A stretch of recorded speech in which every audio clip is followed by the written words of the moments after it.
Bütün Kırgızstan madumları, hurmatlı kesipteşler. Kırgızstanda mыйзамдуулук жок дейбиz го. Мыйзамдуулук ушул жерде жок. 40ка жетпеген депутат отурабыз. 70 каттоодон өттү деп атабыз. Кимди алдайбыз? Кимди алдайбыз айланайындар?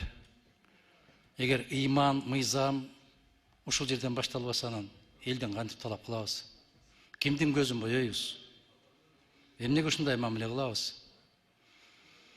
Мен өткөндө Улам мырза сизге айттым. Биз регламентти бузбашыбыз керек. Кээде өтпөй калган токтомду кайрадан добуш берип деле өткөрүп атабыз да. Баарына көз жумуп келатабыз. Эгерде жамандыгын алып бирөө конституциялык сотко берсе, биздин чечимдер жокко чыгып кетет. Жок дегенде өзүбүздүн абийирибиздин алдында өзүбүз таза бололучу. Башка жактан талап кылаардын алдында өзүбүз ушундай таза бололу. Анан чакыргыла деп кайра эле айтып берген менен чакырганда эмне бала бакчанын балдарыбызбы?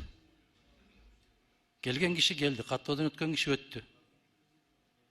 Менимче жакшы эмес, 40 киши отуруп алып, мамлекеттин тагдырын чечип атабыз деген, бул туура эмес болуп калат. Ошону карап койсоңор.